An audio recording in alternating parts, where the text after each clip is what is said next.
네, 오늘 이 시간에 영광의 소망 예수 그리스도, 영광의 소망 예수 그리스도, 이 제목의 말씀을 가지고 부활주일에 주시는 하나님의 말씀의 은혜를 나누겠습니다. 저를 따라해 보시겠습니까? 영광의 소망 예수 그리스도. 우리 한 번 더 하겠습니다. 영광의 소망 예수 그리스도. 아멘. 그리고 오늘 본문의 말씀 27절에 보면 그런 표현이 있습니다. 이 비밀은 너희 안에 계신 그리스도시니 곧 영광의 소망이니라 그랬습니다. 예수님이 영광의 소망이신 것은 예수님이 부활하셨기 때문에 그렇습니다. 죽은 자에게 무슨 소망이 있겠습니까? 예수님이 다시 살아나셨기 때문에 죽으시고 부활하신 주님 안에 놀라운 영광의 소망이 있는 줄로 믿습니다. 우리 믿음으로 서로 한번 이렇게 고백하겠습니다. 예수님이 부활하셨습니다. 네, 우리 한 번 더 우리 믿음으로 이렇게 고백하겠습니다. 부활의 능력이 우리의 능력입니다. 할렐루야. 여러분 믿으십니까? 여러분 예수님이 부활하셨다는 사실이 믿어지세요? 예수님이 다시 살아나셨다는 것이 정말 기쁘십니까? 여러분 이건 정말 너무 기쁘고 감사한 일입니다. 왜냐하면 우리의 신앙이 산 소망이 있는 신앙이기 때문에 그렇습니다. 죽어있는 신앙이 아닙니다. 우리 죽어있는 자를 예배하고 죽어있는 자를 따라가고 섬기는 것이 아니라 살아계신 예수 그리스도를 섬기는 것입니다. 예수님이 우리 죄를 위하여 십자가에 피 흘려 죽으시고 무덤 가운데 계시다가 3일 만에 부활하셨는데, 부활하신 다시 사신 예수님께서 무덤에 다시 들어가신 일이 없습니다. 부활하신 주님이 다시 죽으신 일이 없어요. 무슨 얘기인지 아시겠죠? 지금까지 살아 역사하시는 우리 주님이십니다. 이런 주님 우리를 사랑하시는데 죽어있는 자가 어떻게 나를 사랑하겠습니까? 주님이 살아계시니까, 부활하신 주님이시니까 사랑해 주시는 것입니다. 우리에게 그 사랑을 베풀어 주시는 것입니다. 주님은 우리를 위로해 주시는 분이세요. 죽어있는 자가 어떻게 나를 위로합니까? 근데 주님이 부활하셨기 때문에 그 주님의 사랑 가운데 우리를 위로해 주시는 것입니다. 우리의 삶을 주님께서 인도하시는 것도 살아계신 주님이시기 때문에 인도하시는 것입니다. 죽어있는 자가 어떻게 우리의 삶을 인도합니까? 주님은 우리의 모든 삶을 책임져 주시는 살아계신 주님이신 줄로 믿습니다. 죽은 자가 어떻게 책임집니까? 본인의 삶도 책임을 못 졌는데 죽어있는 자가 어떻게 나의 삶을 책임지겠어요? 예수님 다시 사신 그 부활의 능력이 주님이시기 때문에 우리의 삶을 책임져 주시는 것입니다. 저는 오늘 예배를 통해서 살아계신 주님의 은혜를 누리는 예배가 되기를 간절히 축복합니다. 오늘 예배를 통해서 우리 부활하신 예수님이 기뻐 받으시는 예배가 되기를 간절히 소망합니다. 살아계신 하나님과 살아계신 주 예수 그리스도를 높여드리는 영광스러운 예배가 되기를 원하고, 우리가 기도할 때마다, 우리가 예배할 때마다 예수님의 이름으로 기도하거든요. 예수님의 이름으로 기도합니다 그러잖아요. 우리 기도는 땅에 떨어지는 기도가 아닙니다. 그냥 한번 하소연하고 마는 기도가 아니라 우리가 기도할 때, 예수님의 이름으로 기도할 때 살아계신 주 예수님께서 우리의 기도를 들으시고 우리의 기도를 받으시고 우리의 기도 가운데 응답하여 주시는 줄로 믿습니다. 그래서 오늘 부활주일 예배를 통해서 살아계신 주님이 우리 예배를 받으시고 예배 가운데 살아계신 주님의 은혜로 충만하게 되어지는 복된 시간이 될 수 있기를 주님의 이름으로 축원합니다. 예수님이 영광의 소망이세요. 근데 조금 더 구체적으로 예수님이 나의 삶에 왜 영광의 소망이신가, 크게 두 가지를 우리 성도님들과 함께 나누고자 합니다. 첫 번째는 뭐냐면, 부활하신 예수님으로 말미암아 나에게 영광스러운 구원을 주신 거예요. 영광스러운 구원을 주셨기 때문에 그분이 예수님이세요. 여러분, 인간은 죄로 인하여 죽을 수밖에 없습니다. 죄로 말미암아 영원한 멸망에 떨어질 수밖에 없는 인간에게 무슨 소망이 있습니까? 그런데 주님의 십자가 보혈의 능력으로 예수님의 사망 권세를 깨뜨리시고 부활하심으로 우리의 구주가 되심으로 우리의 그 구원을 허락해 주셨다는 것입니다. 나에게 영원한 생명을 주셨다는 것입니다. 이게 얼마나 감사합니까? 우리 지난주일에 종료주일 보내고 또 성찬식도 함께 하고 또 지난 한 주 동안에 고난주간을 보내면서 고난주간 특별 새벽기도 또 금요일날 금요기도에 우리 시간마다 우리 성도님들 함께 모여서 기도하고 예배하고 하나님 주신 크신 은혜를 누리게 되었는데, 여러분, 예수님의 십자가의 죽으심, 우리가 신앙생활하면서 예수님의 십자가를 묵상할 때 우리에게 문제가 있다면 예수님만 십자가에 죽으셨다고 생각하는 거예요. 예수님만 십자가에 죽으신 것이 아니라 예수님과 함께 내가 십자가에 죽은 것입니다. 나의 옛사람이 죽은 것입니다. 그것이 사도 바울의 고백이었습니다. 우리 지난 주일에도 나누었고 성금요 기도회 때도 나눴던 말씀이지만, 내가 그리스도와 함께 십자가에 못 박혔나니, 내가 그리스도와 함께 십자가에 못 박혔나니 그런즉 이제는 내가 사는 것이 아니요 오직 내 안에 그리스도께서 사시는 것이라. 예수님의 십자가를 묵상하면서 예수님만 달려 죽으셨다고 생각하니까 예수님의 삶과 나의 삶이 따로따로인 거예요.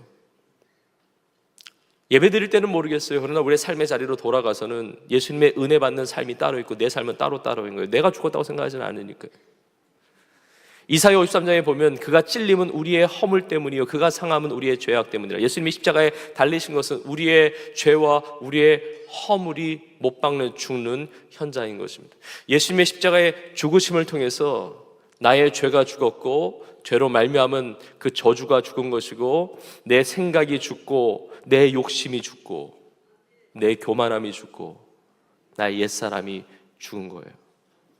내가 예수 그리스도와 함께 십자가에 달려서 나의 정과 욕심이 십자가에 못 박히고 다 죽었다는 것이죠.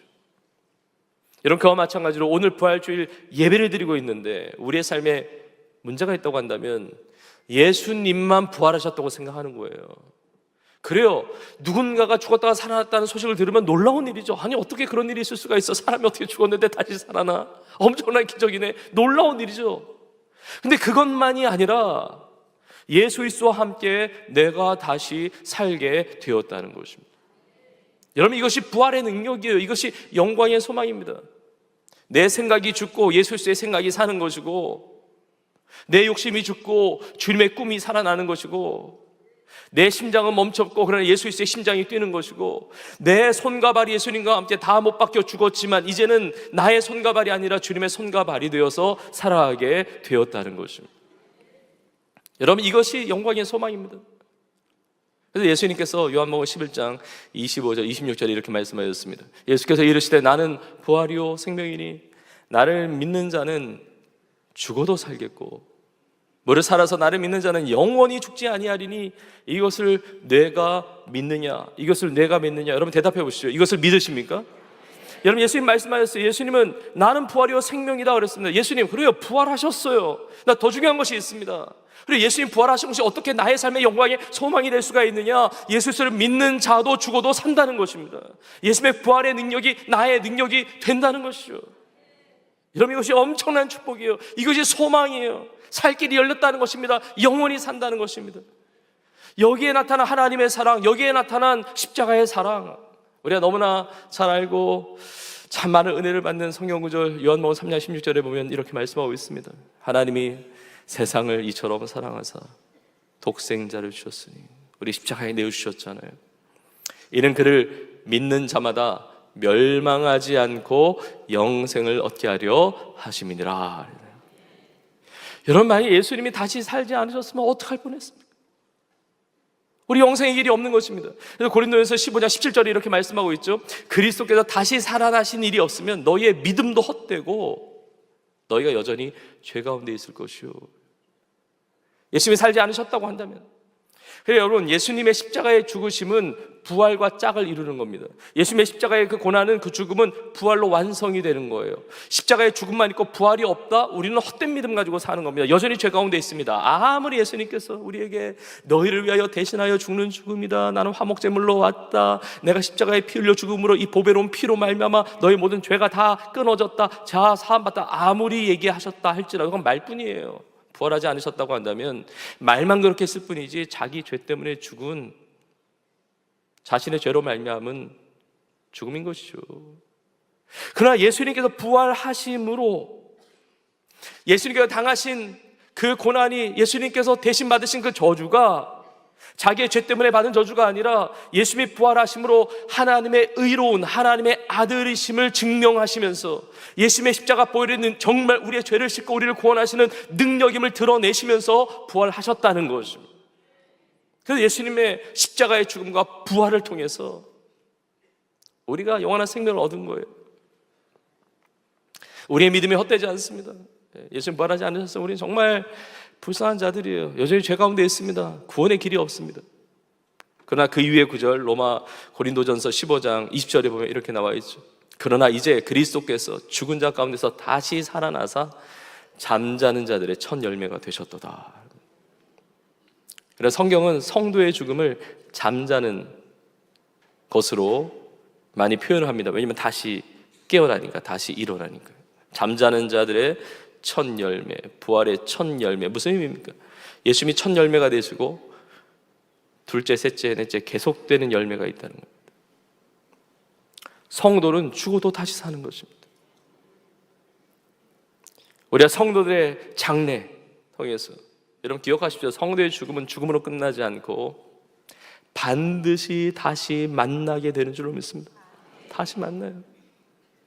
여러분, 내가 죽어도 다시 사는 영원한 생명을 가졌다는 사실을 믿겨주세요. 이게 믿어지지 않으니까 기절을 안 하는 거예요. 진짜 믿어지면 너무 좋아가지고 뒤로 넘어가야 되는데, 아니 영원히 살아, 죽어도 다시 살아. 저는 너무 감사해요. 너무 기뻐요. 왜냐하면 우리 성도들과 영원토록 볼 것이니까. 저만 기쁜 건 아니죠. 목사님, 그 왼수하고도 영원히 봐야 됩니까? 그래서 세상을 살아가면서 원수를 만들지 마세요. 예수 그리스도의 복음 안에서 용납하십시오. 용서하십시오. 사랑하십시오. 함께 하나님의 일들을 아름답게 이루어 가십시오. 너무 감사해요. 여러분, 죽음을 이기고 영원히 산다는 이 믿음, 이 부활의 이 영광의 소망을 가졌기 때문에 우리의 삶에 진정한 평안이 임하는 줄로 믿습니다. 부활하신 예수님께서 제 아들에게 여러 차례 말씀하셨어요. 너희에게 평강이 있을지어다. 여러분, 죽음을 이기지 못하면 진정한 평안은 없는 것입니다.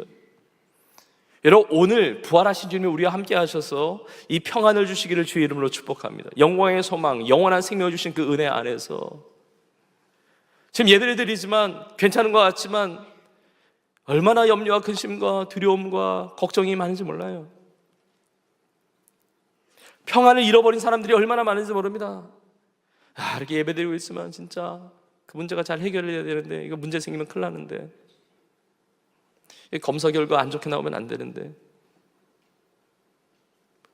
이 문제가 커지면 어떡하지? 잘못되면 어떡하지? 버림받으면 어떡하지? 병이 찾아오면 어떡하지? 돈 못 벌면 어떡하지?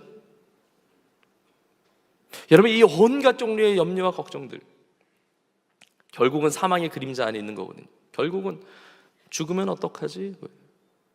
다 사망의 그림자 안에 있는 염려와 걱정과 근심들인데, 예수님이 사망 권세를 깨뜨리시고 부활하시고 그 예수를 믿는 자 죽어도 다시 사는 영생 구원의 축복을 주셨다니까. 그 부활의 능력, 그 영광의 소망을 가지고 우리의 삶의 근심과 걱정과 염려와 그 모든 것들이 다 떠나가는 시간 되기를 주의 이름으로 축복합니다. 예수님이 우리의 모든 저주를 다 받으셨어요. 갈라디아서 3장에 있듯이 그가 우리의 저주를 받은 바 되사 나무에 달린 자마다 다 저주 아래 있는 자라고 하셨는데, 율법 말씀, 신명기서 말씀 보면 나무에 달린 자 저주 아래 있는 자인데, 예수님의 십자가 나무 아래 달리셨는데, 나무에 달리셨는데 예수님이 받으신 그 저주, 예수님 자신의 죄 때문에 받으신 저주가 아니라는 것을 부활을 통해서 나타내셨는데, 누구의 죄를 대신해서 누구의 저주를 대신 받으신 것입니까? 나의 저주를, 우리의 저주를 대신 받으신 거예요. 그래서 예수님의 죽으심과 부활을 믿는 성도의 삶에는 모든 저주가 떠나가게 되는 줄로 믿습니다. 염려와 근심과 걱정이 다 떠나는 거예요. 주의 놀라운 평안이 있는 것입니다. 구원의 문이 열렸기 때문에, 생명의 문이 열렸기 때문에, 영생의 축복을 받았기 때문에 나머지 축복을 다 받는 것입니다. 우리 성도님들의 가정 안에 저주가 다 떠나가고 영광의 소망, 구원의 축복이 임하기를 주의 이름으로 축원합니다. 우리의 삶의 모든 자리마다 그 부활의 능력, 그 영광의 소망을 경험하는 자리가 바로 이 자리라는 것입니다. 예수님의 선포처럼 우리 성도들 모두에게 평강이 있기를 주의 이름으로 축복합니다. 구원의 감격과 영생의 축복과 그 은혜를 가지고 영광의 소망 되신 예수 그리스도 믿고 승리하는 우리 모두가 될 수 있기를 주의 이름으로 축복합니다. 예수님께서 왜 영광의 소망이시냐? 영광스러운 구원을 주셨기 때문에 그렇고, 두 번째로 한 가지를 더 나누는데 영광스러운 사명을 주셨기 때문에 그렇습니다. 영광스러운 사명. 여러분, 부활하신 주님을 만난 인생은요, 그냥 살아가지 않습니다. 사명자로 살아갑니다. 부활하신 주님을 전하는 사명을 감당하면서 살게 되는 것입니다. 여러분, 성경에 보면 부활하신 예수님께서 이 땅에서 40일 동안 제자들과 함께 보내시고 그 다음에 이제 승천하셨는데, 40일 동안 보내시면서 하신 일 중에 아주 대표적인 것이 요한복음 21장에 나오는데, 제자들을 찾아가세요. 7 제자를 찾아가시는데 그 제자들이 자신의 옛생활로 돌아갑니다. 정말 아무 의욕도 없고, 뭐 그물을 내리지만 밤새 잡은 것도 없고, 아무 열매도 없고, 뭐 아무 의미도 없고, 삶의 목적과 의미와 방향을 다 상실하고 보내고 있는 제자들이 예수님 찾아오세요. 놀라운 주님의 사랑입니다. 우리는 자꾸 주님으로부터 멀어지려고 하는데 부활하신 주님은 우리에게 계속 가까이 찾아오세요. 부활하신 주님이 제자들에게 찾아오십니다. 제자들의 마음을 녹여주시고 몸도 녹여주시고 조식도 준비해서 같이 식사하시고, 그 다음에 개인적으로 물으세요. 베드로에게, 요한의 아들 시몬아, 내가 이 사람들보다 나를 더 사랑하느냐? 마치 베드로가 예수님 3번 부인했던 것을 다 아시고 그 삶을 치유하시고 회복시키시기 위해 하신 것처럼 3번이나 물으세요.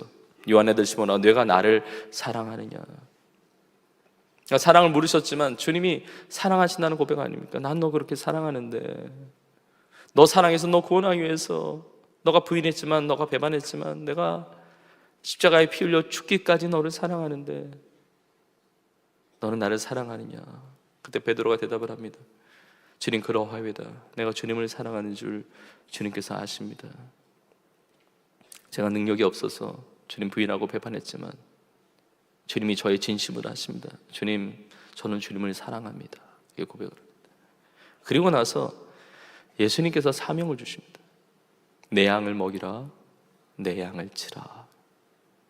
마치 예수님께서 시몬 베드로를 처음 만나셨을 때 이제부터는 내가 사람을 낚는 어부가 되게 하리라 라고 한 이 사명을 재확인시켜 주시듯이 내 양을 먹이라, 내 양을 치라, 사명을 주세요. 부활하신 주님을 만난 인생에 사명받지 않은 자는 아무도 없습니다. 주님은 사명을 주세요. 여러분 생각해 보세요. 만약에 예수님이 사랑의 고백을 들으시고, 그래 너가 나를 사랑하는구나, 난 몰랐지, 사랑 안 하는 줄 알았어, 고마워, 나도 사랑해, 너가 나 사랑해서 고마워, 그런데 사명은 없어, 내가 일 맡겨봤잖아, 근데 안 했잖아, 못했잖아, 사랑해, 근데 딴 사람 찾고 있어, 그러니까 걱정하지 마, 네 마음대로 살아, 사랑해, 사명은 없다. 만약에 그러셨다고 한다면 이 베드로가 주님을 위해서 살지 못했던 것, 주님께 맡겨주신 사명 감당하지 못했던 그 실패 자리에 있었던 것, 어떻게 다시 일어날 수가 있겠습니까? 난 사랑하시지만 나를 신뢰하지는 않으시는구나, 나를 믿지는 못하시는구나. 여러분, 진짜 사랑이 무엇입니까? 진짜 회복이 무엇입니까? 그 사람의 미래를 열어줘야 되는데, 예수님께서는 베드로를 사랑하셨을 뿐만 아니라 신뢰하신 거예요. 믿어주신 거예요. 나에게 사명을 주셨다는 것은 주님이 나를 믿어주시는 거예요. 나를 사랑해 주실 뿐만 아니라 나를 믿어주시고 나를 신뢰해 주시고, 내가 어떻게 살아갈지 진짜 영광의 소망이에요. 소망을 주신 것입니다. 주님이 주시는 사명을 붙들고 살지 않는 인생은요, 방황하면서 사는 것입니다. 헛된 인생을 살아가는 것입니다. 삶의 의미를 모릅니다. 삶의 목적을 모릅니다. 왜 이 땅을 살아가면서, 왜 결혼했고, 왜 자녀를 키우고, 왜 직장 생활하고, 왜 돈을 벌고, 왜 비즈니스를 하고, 왜 공부를 하고, 왜 살아가는지를 모르는 거예요. 그러나 부활하신 주를 만나면 다 사명을 받게 됩니다. 내 양을 먹이라, 내 양을 치라. 여러분, 복음이 무엇입니까? 복음에 대해서 잘 나와 있는 성경 구절 중에 고린도전서 15장 3절과 4절이 이렇게 나와 있습니다.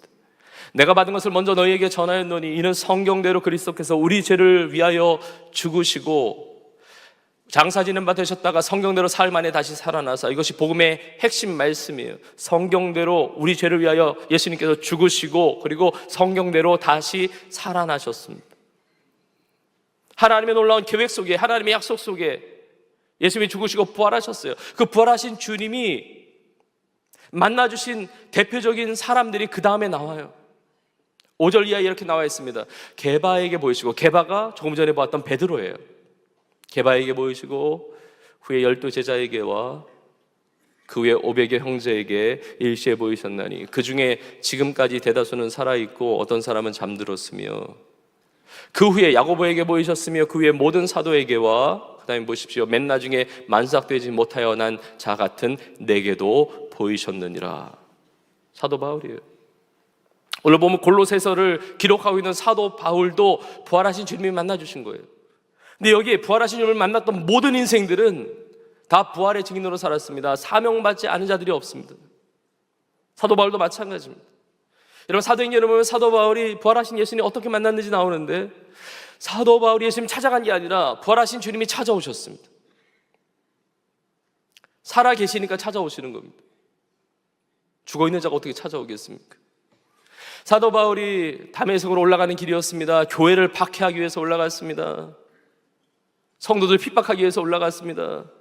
부활하신 주님이 그 영광 가운데 사도 바울을 만나주십니다. 그리고 그의 이름을 불러주십니다. 사울아, 사울아. 바울의 예전 이름이 사울이잖아요. 여러분, 죽어있는 자가 어떻게 부르겠습니까? 살아계시니까 불러주시는 거예요. 찾아오시는 것입니다. 사울아, 사울아. 아, 누구십니까? 나는 너가 핍박하는 예수라. 그의 인생이 완전히 뒤집어지는 것입니다. 3일 동안 앞을 보지 못하게 되었는데 그때 영적인 눈이 열리는 것입니다. 그 인생이 완전히 바뀌는 것입니다. 부활하신 주님을 위해서 이제 살게 되는 것입니다. 다메섹에 교회를 박해하러 올라갔던 인생이 이제는 교회의 일꾼이 되는 것입니다. 복음의 일꾼이 되는 것입니다. 완전히 변화된 것입니다. 우리에게는 오늘 본문의 말씀에 25절이 이렇게 나와 있습니다. 내가 교회의 일꾼이 된 것은 하나님이 너희를 위하여 내게 주신 직분을 따라 하나님의 말씀을 이루려 하심이라. 하나님의 약속의 말씀을 이루는 과정 가운데 사도 바울이 교회 일꾼이 되었다는 겁니다. 우리 읽지 않았지만 지난주에 나누었지만 23절에 보면 나 바울은 이 복음의 일꾼이 되었노라. 복음의 일꾼으로 살고 교회 일꾼으로 살게 되었다는 것입니다. 이렇게 살게 된 것, 이 복음의 비밀을 깨달은 것, 이 비밀은 26절에 있지만 만세와 만대로부터 감춰졌던 것인데 이제는 그의 성도들에게 나타났어요. 다 감춰졌던 거예요. 복음을 듣지 못한 자들에게 감춰져 있습니다. 구약시대의 사람들, 메시아 그리스도 보내주신다는 약속을 알았지만 예수님에 대해서는 몰랐어요. 교회에 대해서는 몰랐습니다. 근데 그게 드러났어요. 이 비밀의 영광이 얼마나 큰지, 이방인들 중에서 얼마나 풍성한지를 알게 하렸습니다. 여러분, 바울에게만 나타난 것이 아닙니다. 여러분, 유대인의 입장에서 보면 우리 다 이방인이에요. 한국 사람 다 이방인입니다.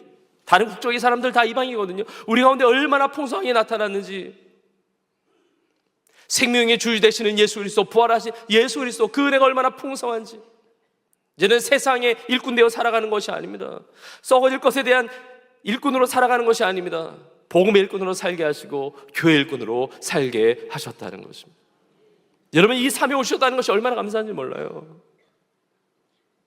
여러분, 교회는 사도 바울이 오늘 본문의 24절에 이렇게 고백을 하죠. 그리스도의 남은 고난을 그의 몸된 교회를 위하여 내 육체에 채우노라.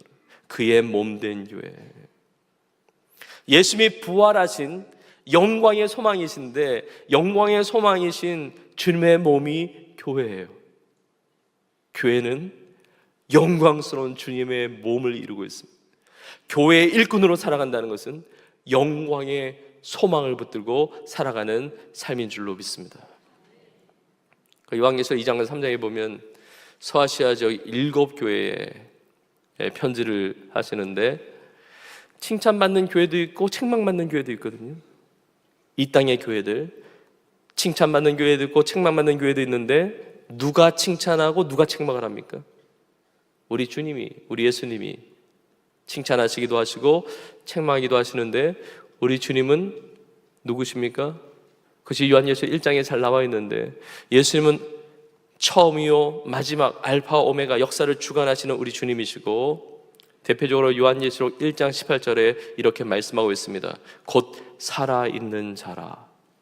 내가 전에 죽었었노라. 볼지어다 이제 세세토록 살아있어 사망과 음부의 열쇠를 가졌노니. 여러분, 예수님께서 살아계신 분이시고 예전에 죽었었어요.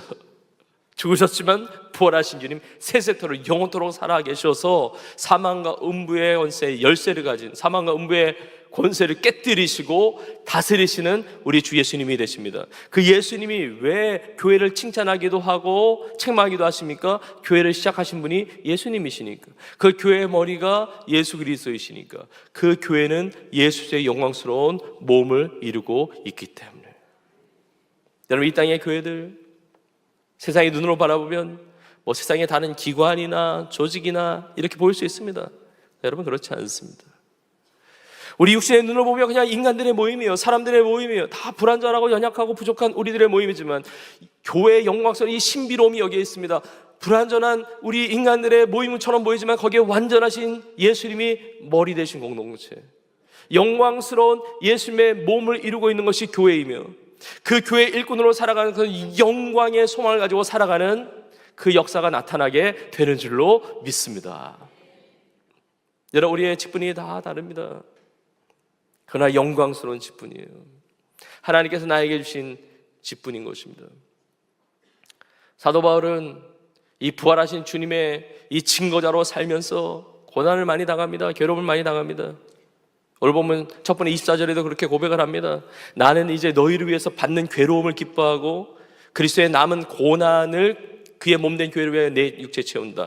그의 그리스도의 남은 고난을 내 육체 채운다 그래요. 그리스도의 남은 고난이라고 하는 것은 예수님의 대속적인 죽음이 불충분하다는 것이 아닙니다. 예수님의 죽으심과 부활을 통해서 완전한 영원한 구원을 이루어 주신 거예요. 근데 그리스도의 남은 고난을 내 육체에 채운다는 것은 내가 하는 모든 일이 나의 개인적인 일이 아니라 예수 그리스도의 연장된 사역이라는 것이죠. 주님의 그 귀한 일들을 감당한다는 것. 부활하신 주를 만났으니까 고난을 당해도 괴로움을 당해도 기뻐하고 감사하고, 살아계신 주님이 다 갚아주시니까, 살아계신 주님이 다 역사하시니까. 그래서 부활의 주님을 만난 사람들은 생명 다해서 복음을 전했습니다. 초대교회 성도들뿐만이 아니고 사도들뿐만이 아니고 2000년의 교회 역사 가운데 부활하신 주님을 만난 인생들은 부활의 주님을 전하다가 사자밥이 되기도 하고, 부활하신 주님 그 복음의 사명을 감당하다가 화형당하기도 하고, 칼로 목베임을 당하기도 하고,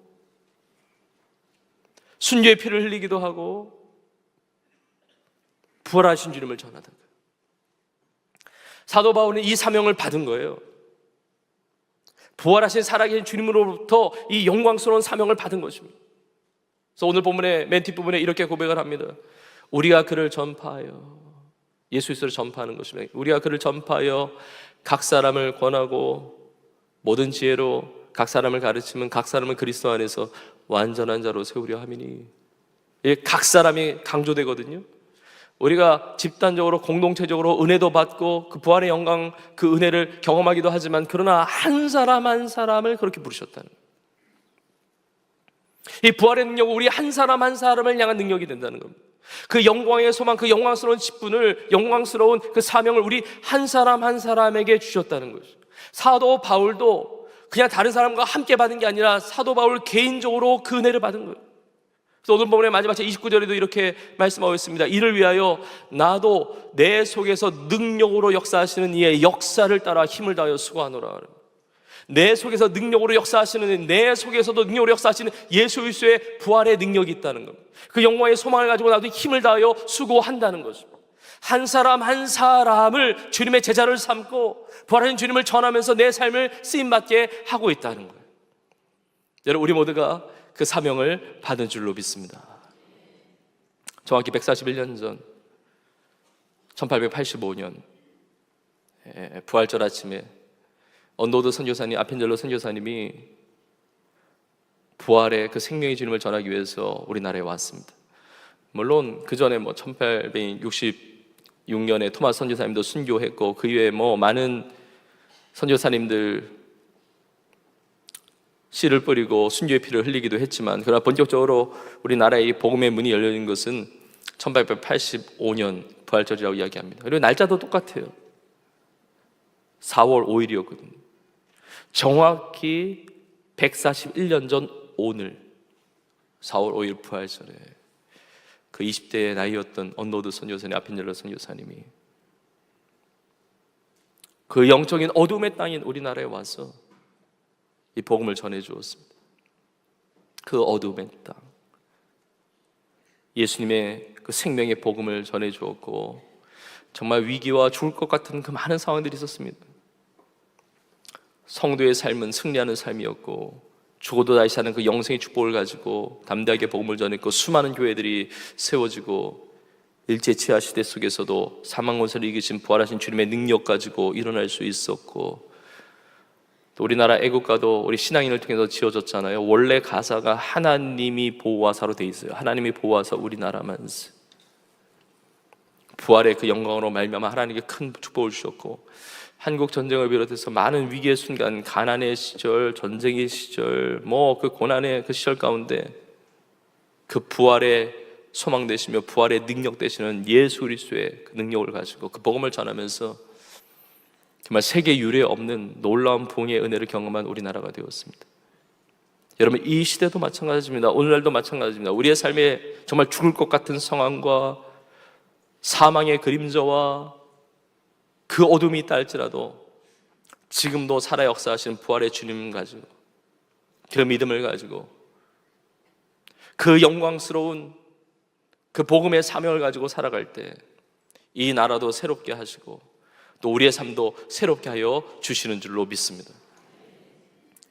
저 북녘 땅에도 오늘도 통일촌 아웃리치가 진행이 되고 있습니다. 진짜 한 1년 동안 한 주도 빠짐없이 정말 복음 통일의 그 간절한 기도 제목을 가지고 아웃리치를 하면서 함께 예배하면서 또 복음을 나누고 있는데, 북녘 땅에 생명을 걸고 신앙생활하는 지하교회 성도들의 눈물의 기도와 그 땅에 뿌려진 수많은 순교의 피와 그 모든 걸 통해서 그 어둠의 땅, 사망의 땅, 예수 그리스도 부활의 그 복음, 생명의 복음이 전파되고 하나님의 아름다운 놀라운 구원의 역사가 나타나는 땅이 될 줄로 믿습니다. 그래서 전 세계 열방 선교사님들의 삶 속에서 다 복음의 일꾼으로, 교회 일꾼으로 살아가는 것입니다. 그 영광스러운 그 직분을 가지고 살아가는 것입니다. 부활하신 주님을 만나고 부활하신 주님을 믿는 사람은 예수님의 재림에 대해서 문이 열리거든요. 부활하신 주님, 다시 오실 주님이세요. 예수님이 부활하셔서 승천하시기 전에 마지막으로 당부하신 말씀이 있죠. 사도행전 1장 8절에 있는 말씀이에요. 오직 성령이 너희에게 임하시면 너희가 권능을 받고 예루살렘과 온 유대와 사마리아와 땅끝까지 이르러 내 증인이 되리라 하시니라. 부활하신 예수님, 승천하시기 전에 유언같이 하신 말씀이고, 예수님 다시 오십니다. 다시 오실 때까지 우리는 복음의 일꾼, 교회의 일꾼으로 살아가는 것입니다. 예루살렘과 온 유대와 우리 지역에 이제 4부 때 우리 안양시 지역에 있는 교회들이 함께 연합해서 또 연합 예배를 드리는데, 이 지역에도 놀라운 복음의 역사가 있고 사마리아와 땅끝까지로 증인되는 삶. 네, 여러분, 이것이 우리의 삶에 고난의 길일 수 있고 괴로움이 있는 길일 수 있지만, 그러나 이미 주님은 승리하셨기 때문에 그 괴로움을 기뻐할 수 있고 그 고난을 이길 수가 있습니다. 내 육체에 채운다. 여러분, 힘든 거죠. 교회 일꾼으로 살아가는 것, 복음의 일꾼으로 살아가는 것 힘들 수 있습니다. 피곤할 수 있습니다. 괴로움일 수 있습니다. 그러나 주님이 그 모든 것을 아십니다. 주님이 다 갚아주십니다. 주님이 그것을 다 전화위복시켜 주시는 줄로 믿습니다. 그리스도의 남은 고난을 내 육체에 채우고 부활의 주님의 증인으로 살아가게 되는 거예요. 예수님도 몸을 주셨습니다. 마음만 주신 것이 아니라 육체를 주셨어요. 몸을 주셨어요. 삶 전체를 주셨습니다. 우리의 삶과 우리의 몸을 다해서 주님을 섬기고 복음의 일꾼으로 살아갈 때 그 영광의 소망이신 그 주님께서 모든 것을 합력하여 선을 이루시고 승리하게 하실 줄로 믿습니다. 로마서 8장 18절에서 말씀하고 있습니다. 생각하건대 현재의 고난은 장차 우리에게 나타날 영광과 비교할 수 없도다. 여러분, 고난이 있습니까? 어려움이 있습니까? 예수님 믿을 때 갈등이 있습니까? 여러분, 염려하지 마십시오. 장차 나타날 영광에 비교할 수 없는 줄로 믿습니다. 광야의 삶이라 할지라도 하나님은 길을 여십니다. 사막 같은 삶이라 할지라도 하나님은 샘을 터지게 하십니다. 살아계신 주님, 내 삶 속에 세일을 행하십니다.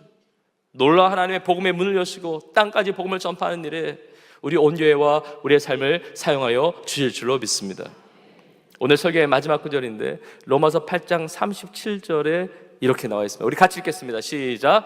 그러나 이 모든 일에 우리를 사랑하시는 이로 말미암아 우리가 넉넉히 이기느니라. 우리 한 번 더 고백하겠습니다. 그러나 이 모든 일에 우리를 사랑하시는 이로 말미암아 우리가 넉넉히 이기느니라. 아멘.